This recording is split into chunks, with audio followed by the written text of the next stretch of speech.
Hello there, my beautiful, and welcome back to Unstuck and Effing Fabulous podcast. I am Irene Lidvall, and this is episode 74 of Becoming Her. So today I want to talk about something that might make you breathe out before we even begin.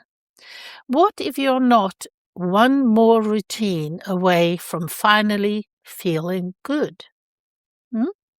What if the answer is not another supplement, another challenge, another morning ritual, another app, another expert, or another bloody spreadsheet telling you how well you slept?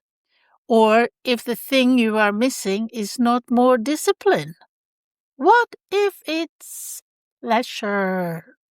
I think we all are hooked up to reality. It's how many steps you are taking, how well you slept, how many breaths you took, how many flights you took, not air flights, but stair flights. And it's everything is registered. And you know what? How often have you not woken up and you look at your chart and it says that you didn't sleep well? So the whole day is now going to be ruined because you didn't sleep well. You didn't realize until you actually saw it in your chart. But what if we would look at pleasure instead of trying to be so bloody disciplined all the time? Because somewhere along the way, like I said, with all the improving and tracking and optimizing we are doing, I think some of us have optimized ourselves right out of life worth living. We're doing all the things. We're trying to eat better, move better, sleep better, think better, age better, look better, feel better, and become better. We are ticking boxes like our lives depends on it. And yet, behind all the effort, so many of us are quietly asking, now, why don't I feel better? Why am I still tired? And why does my life look full but feel flat? When did I become so efficient and so disconnected at the same time? Yeah, how? If that lands somewhere tender with you, this episode is then for you. Today we are going to put pleasure back on the list, not as a reward, not as something you earn when every job is finished, not as another performance target, but as part of being alive. So make yourself something to drink, or take me on a walk with you, or sit somewhere where you can exhale. Let's talk about becoming the woman who does not just manage her life beautifully, but actually gets to live it. Because the life that looks good but doesn't feel so good. I want you to picture this. Picture this woman. Maybe she's you. She wakes up to an alarm she chose because apparently the first 5 minutes of the day must sound peaceful. Before her feet touch the floor, she checks her sleep score. It says she slept badly, which is fascinating because until that moment she thought she felt all right. Then it begins.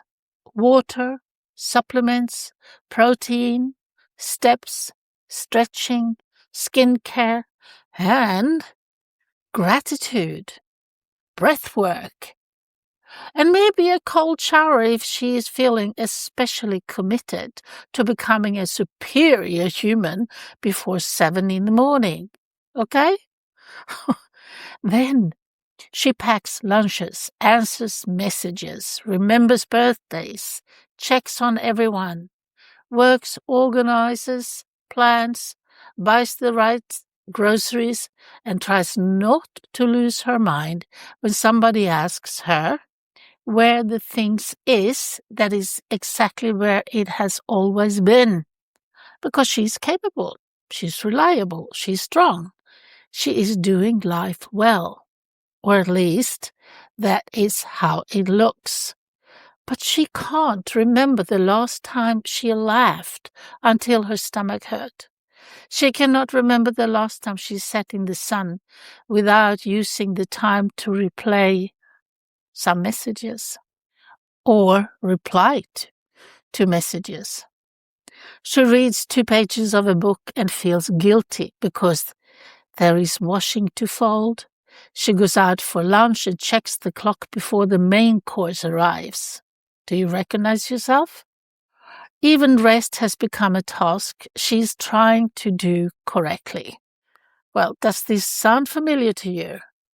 We have turned well-being into work because we track our bodies, correct our habits, and monitor ourselves from morning until night. And some of those things are very helpful. This is not an episode against Pilates, peptides, or protein. No, no, no. I am not coming for your matcha. Actually, I can't stand matcha. I think it tastes horrible. But there are people who like it. So I'm not going to take that away from you. I will happily stand on a vibration plate because I do have one. And I do enjoy it. It feels good. But I'm asking a different question. Is all this helping our lives? Or has living become one more thing you are postponing until you have finally got yourself right? Because there is a particular kind of pain in having a life that looks good on paper but does not feel good in your body. It is the pain of being surrounded by everything you worked for and still feeling absent from your own life. It is opening the fridge, the diary, or the wardrobe and thinking, oh, I should be grateful, so why do I feel nothing? It is knowing how to be useful to everyone, but not knowing what would delight you. It is being praised for how much you can carry while secretly wishing somebody would tell you that you're allowed to put it down.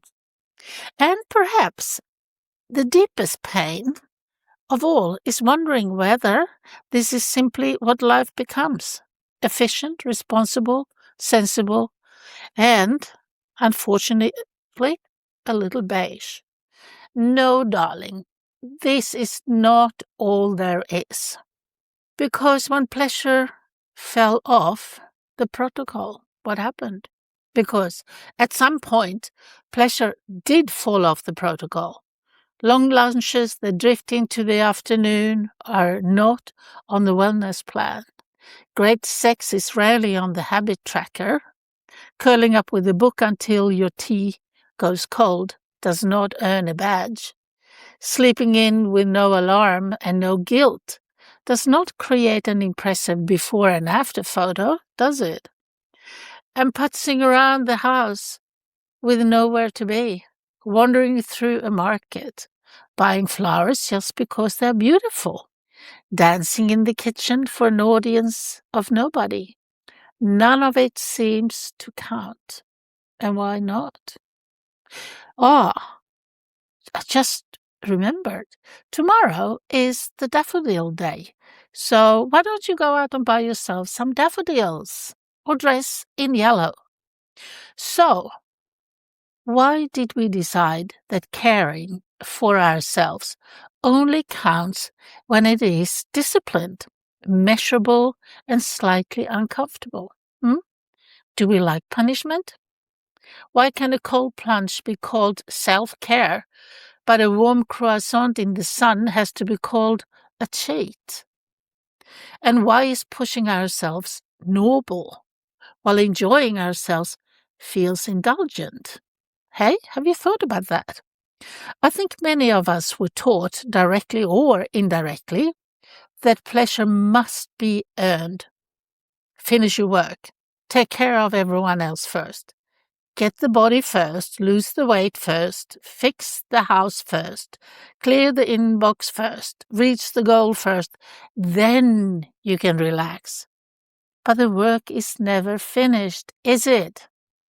There is always another email, another room, another person who needs something, another version of you that you could be working towards. So pleasure keeps being pushed to the edge of the calendar until one day you realize the calendar is full of your life and it feels empty. For women, this can run very deep because we have been rewarded for being good, helpful, low maintenance, and accommodating. That's all bullshit, honestly. That is not what you want to do because it backfires. Because you have been taught to notice what everyone else needs before they say it. You know how to keep the peace. You know how to make a lovely day for the family. But ask a woman what she wants purely because it would feel good. And sometimes she freezes. What do you fancy? Have you asked yourself? Oh, if I ask you, what do you fancy? What would you reply to me? Would you say, oh, I don't mind? And if I said, where would you like to go? Oh, whatever works for everyone. Is that the answer? What do you need? I'm fine. Is that the answer? I'm fine has covered a lot of loneliness, resentment, exhaustion, and unlived desires. Maybe you have become so practiced at adapting that your own wanting feels inconvenient. And maybe pleasure feels unsafe because it asks you to stop controlling the outcome. Maybe you worry that if you let yourself soften, everything will fall apart. But pleasure is not irresponsibility. And pleasure is definitely not laziness. Pleasure is not abandoning the people you love. Pleasure is information. It tells you, I am here. I have a body. I have presence. I am more than what I produce. I'm allowed to experience my own life. Because the woman who lingers is not behind. Here's something I have come to believe with my whole heart. The woman who lingers over a 2-hour lunch with her friends is not behind. She is absolutely not behind the woman who optimized her morning. She might be light years ahead. She remembered the part everyone else is too busy to get to.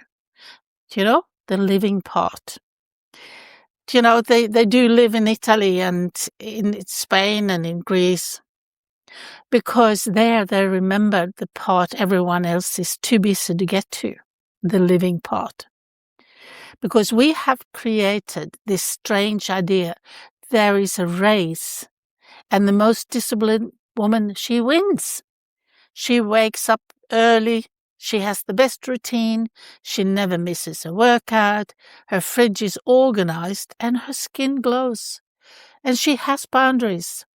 She also has a side hustle and matching containers. Good for her, truly.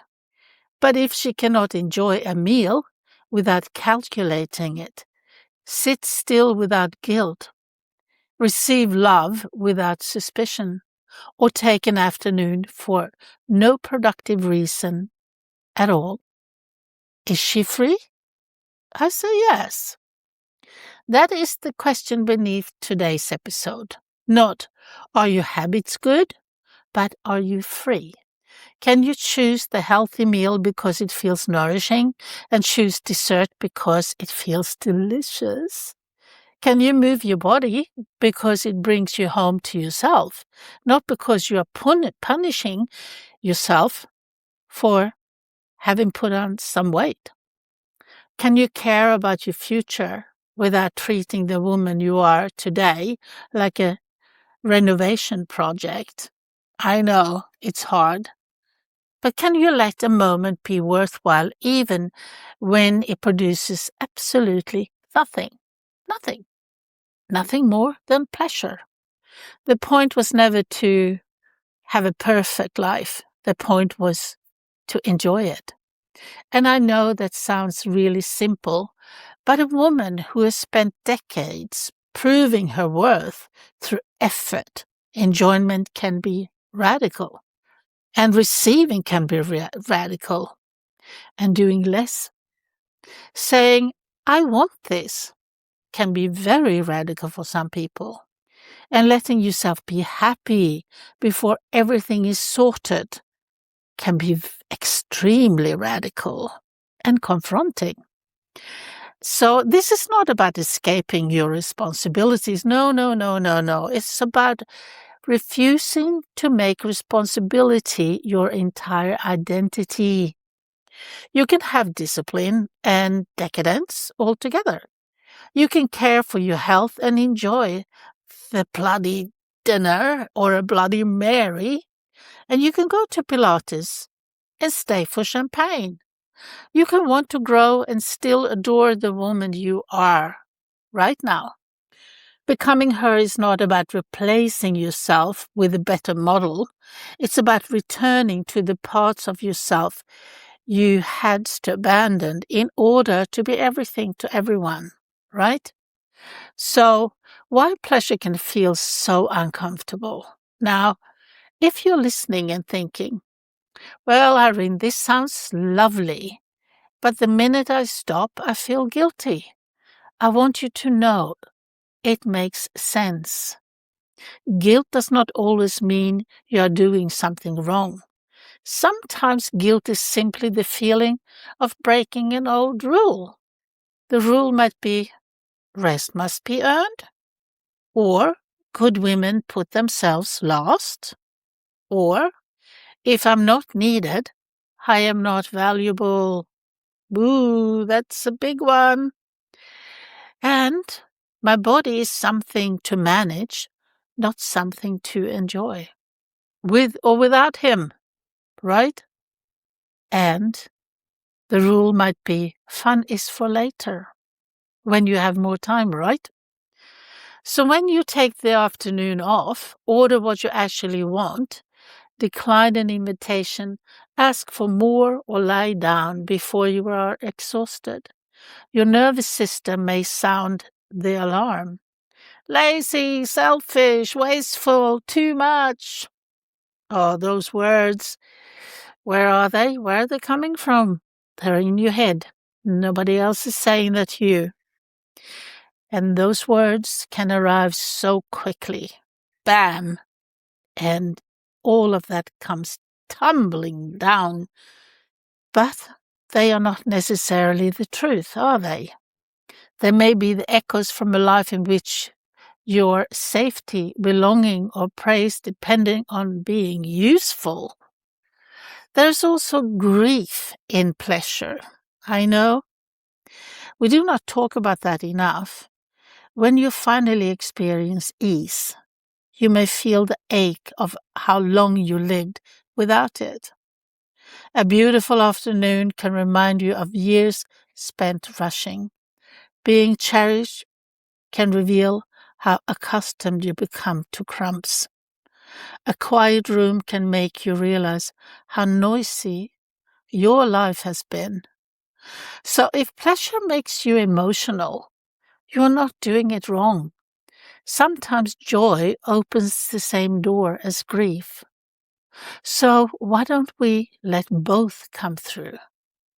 You may also discover that you do not know what you enjoy anymore. Because who are you? And that can feel really frightening, especially in midlife. Children grow, relationships change, career shifts, bodies change, the roles that gave you the day its shape begin to loosen. And suddenly, there you are. There you are. Not mom, not wife, not employee, not caretaker. but just you. Who are you now? What turns you on? Not talking just sexually, but creatively, emotionally, and spiritually. What makes time disappear for you? And what makes your shoulders drop? And what makes you feel more like yourself? Do you know? You do not need to have the answers today, my darling. Curiosity is enough for today. Pleasure is not another test you can fail. It is a relationship you rebuild, one tiny honest choice at a time. Do you know, pleasure is smaller and closer than you really think. And when I say pleasure, I'm not telling you to book a month in Italy, although if that is available, please take me with you. Pleasure does not have to be expensive, or dramatic, or impressive, or Instagrammable. It can be incredibly ordinary. It is the first sip of coffee before anybody speaks to you in the morning. It is a fresh sheet, bare feet on cool tiles, music while you cook, and perfume on an ordinary Tuesday. The good glass instead of the chipped mug. 10 minutes in the sun. A voice note from the friend who makes you laugh. The pleasure of clean hair. A walk on the beach. A ripe peach over the sink, so you don't drip on yourself. It is wearing the dress now instead of saving it for an occasion. And if you don't like dresses, whatever tickles your fancy, whatever you like, whatever makes you feel good. And it is buying flowers for yourself and not explaining why. And tomorrow, it's Daffodil Day, so there is an excuse. You don't have to explain.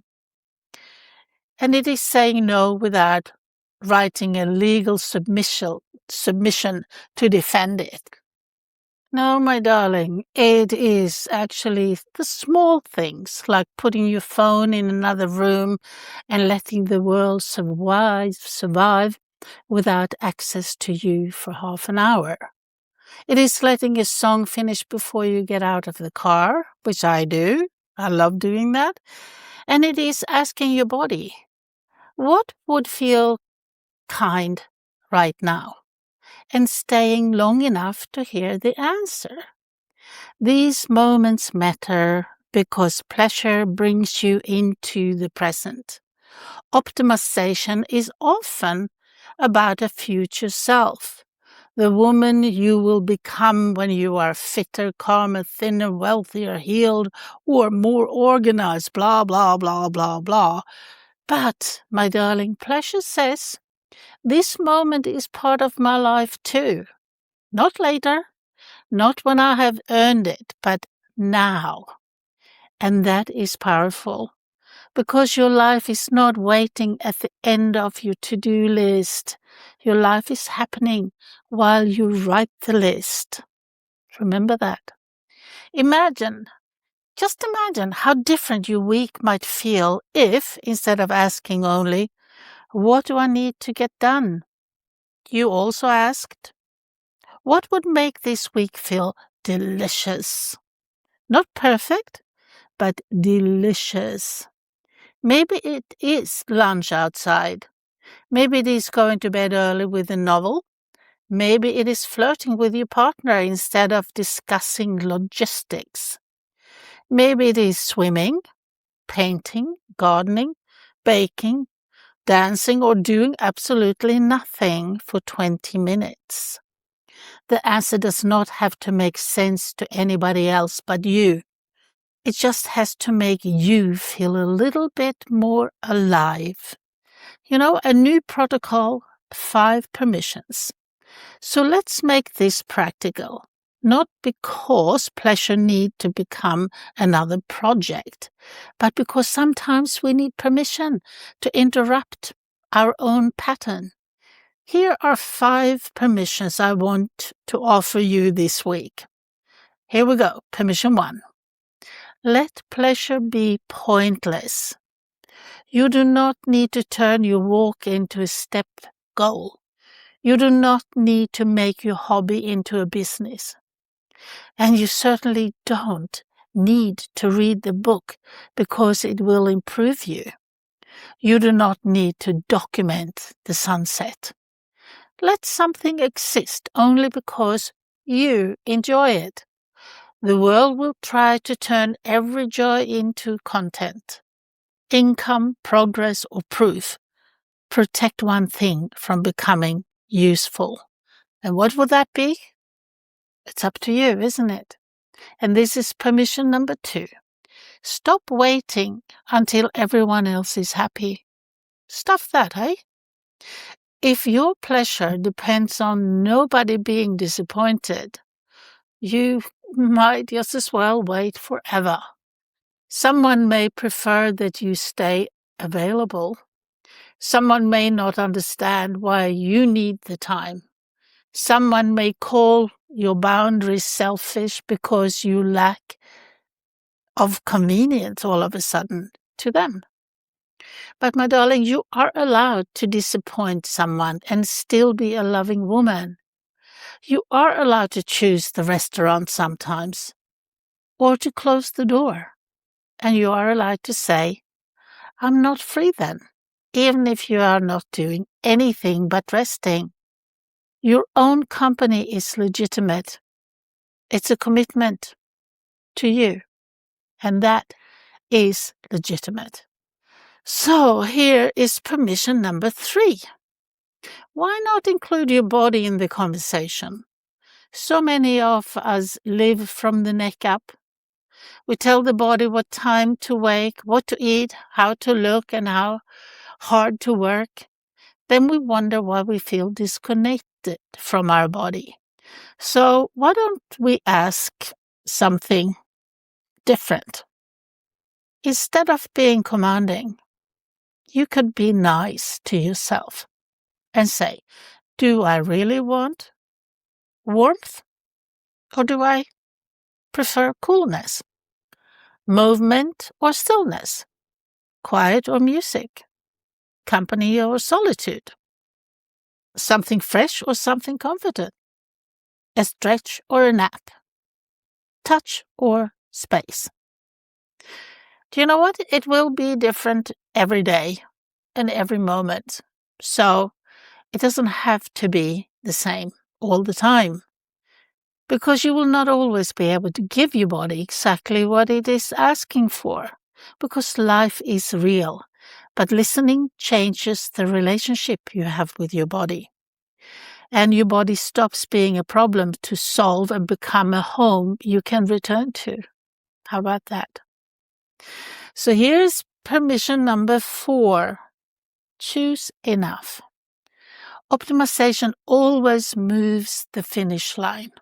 There is always a better score, a cleaner routine, a stronger body, a more productive day.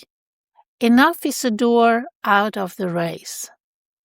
And I know that for sure, because I felt like I wanted off the rat race with technology. But you know what? You really can't get off that race because it changes so quickly. So you just try to hang on.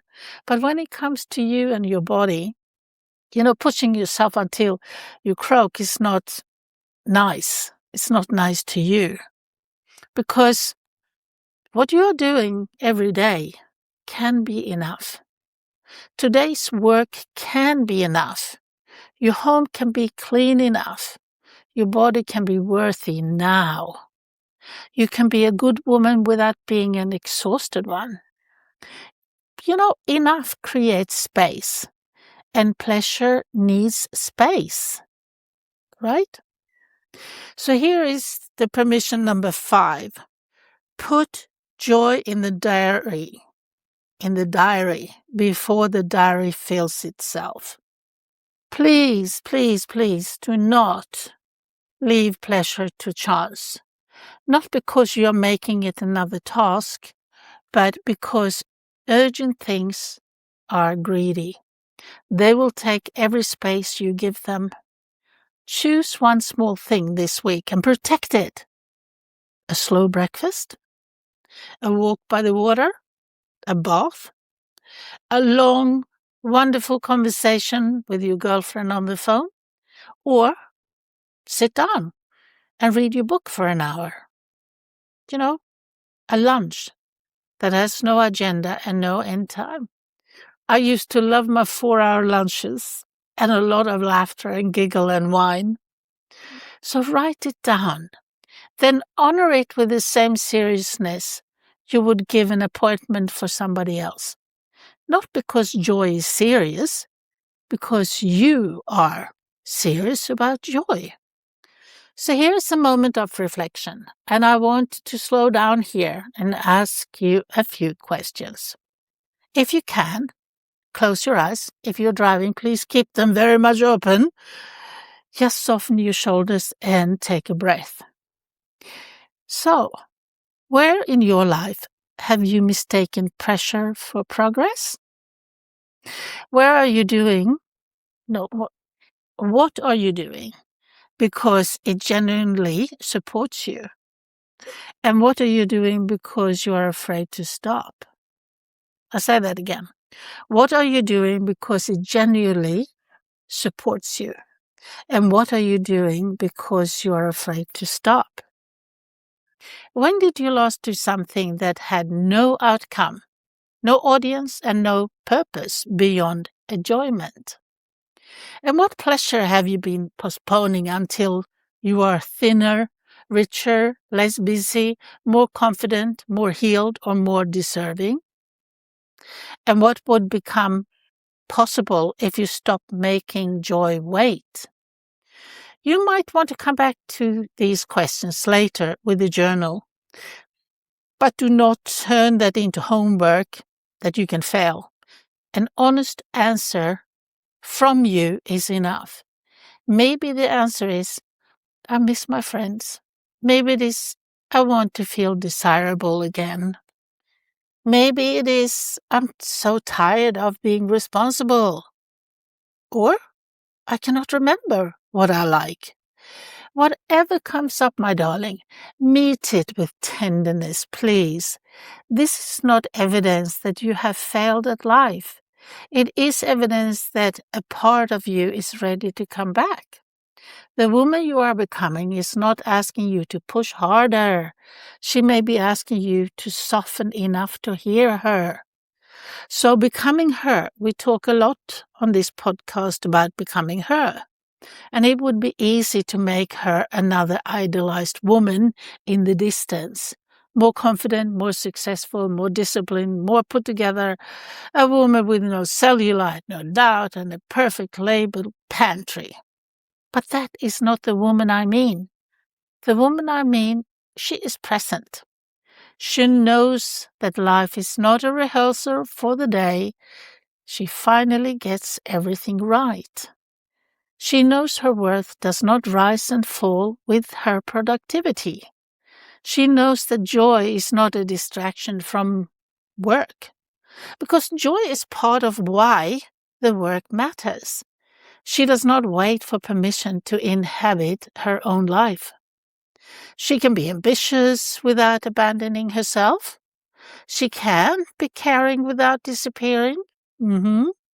She can be healthy without becoming obsessed with control.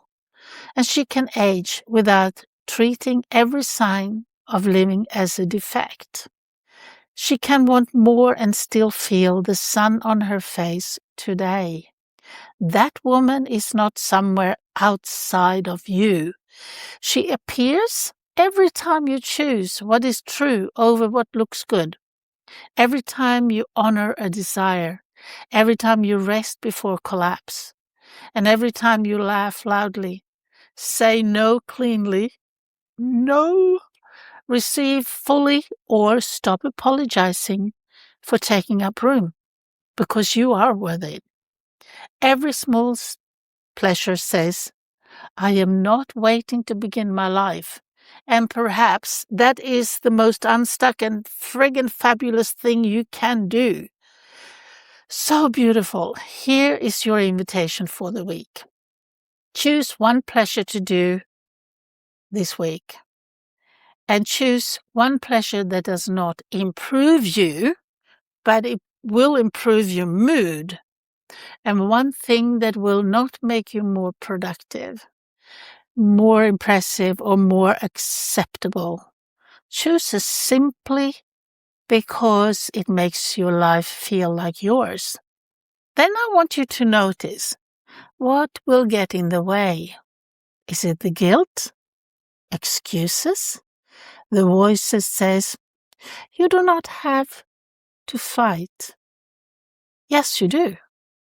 You have to fight for you.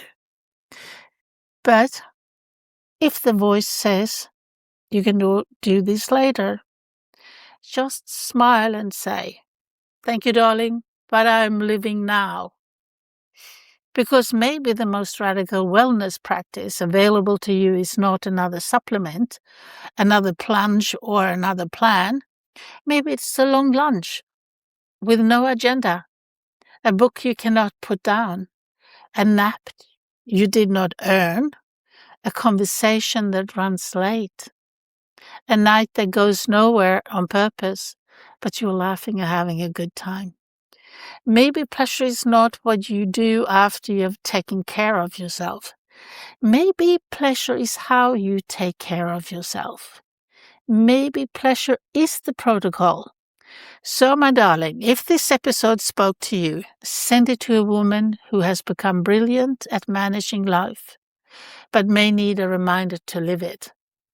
Share your one delicious, pointless pleasure with me and tag the Unstuck and Fucking Fabulous podcast so we can inspire each other. And if you have not already, follow the show and leave a review. I would love to see what you have to say. It will help more women find these conversations. And remember that becoming her does not mean becoming somebody else. It means coming home to yourself. So thank you for spending this time with me. I am Irene Lidvall, and this is the Unstuck and Friggin' Fabulous podcast. Until next time, stop waiting for the perfect life and go enjoy the one that is already here. You're allowed to feel good. Bye for now. Have a great weekend.